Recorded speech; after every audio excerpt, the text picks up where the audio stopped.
Okay, so I thought I was going to try and do this demonstration for Adam.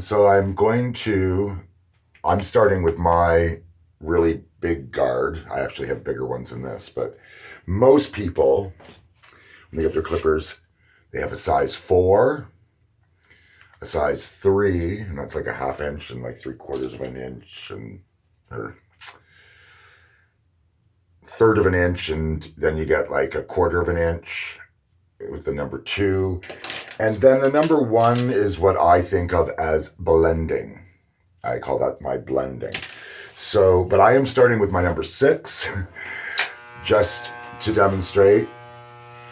You go straight up the head, straight up the head, straight up the head. Right? That way you're not following the curve of the head because that'll make that shorter. But what you want to do is go straight up the head. Just ignore the top of the head. You don't need to worry about that. Now, when I get to the back, I like to put my head over like this. Now, it's going to be hard because I have to bend down actually further, but I just go down like this. But again, I'm not following the curve of the head. I'm going up and off. Right, so you just keep doing that. And that is your first step.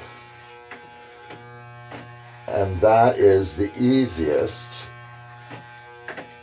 and almost the most challenging. It really doesn't get harder than that, because now that we've done that,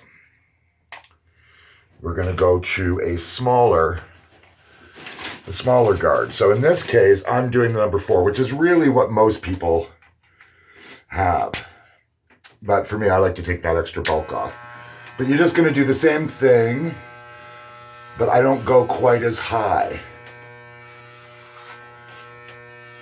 Right? You just take that second guard, and you don't go quite as high as the first one. So when I get kind of to where it is, I just kind of start pulling it a bit out so that I'm not going right up and over top of the part that I've already done. So you could take this one straight up. This could be your biggest. Right? So I'm just doing the same thing all the way around, just not quite as high.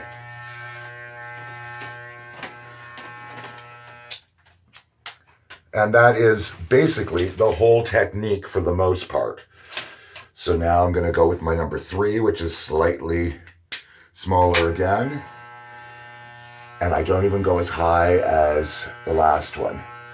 Now you will see the difference, because where these ones are versus these ones are allows more scalp to show through. So it's all up to you as to how much of a fade you're really wanting to do. But this is the technique, and it's really very simple. But you just, each time you're not going as high. So this one I take mostly to the occipital bone. The occipital bone is that one right here at the base, at the back of your head, where it starts to go in. So that's kind of what I use to stop this length.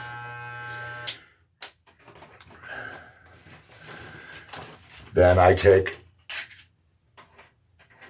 the number 2, even smaller. And again, doing the same thing, but you're just going along and cleaning up anything that's there. Right? You're just doing the edges, go in the same way that you've always been going for all of this. Okay. Now, this is how I use the blending. Well, there's one more trick to show you.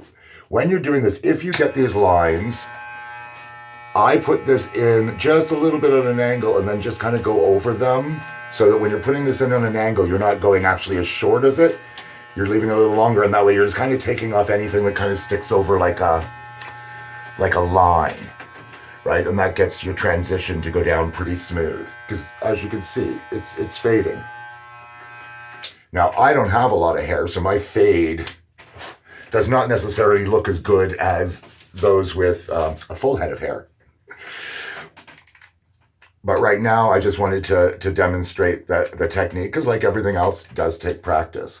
So I'm going in now with my smallest guard, which I call my blending.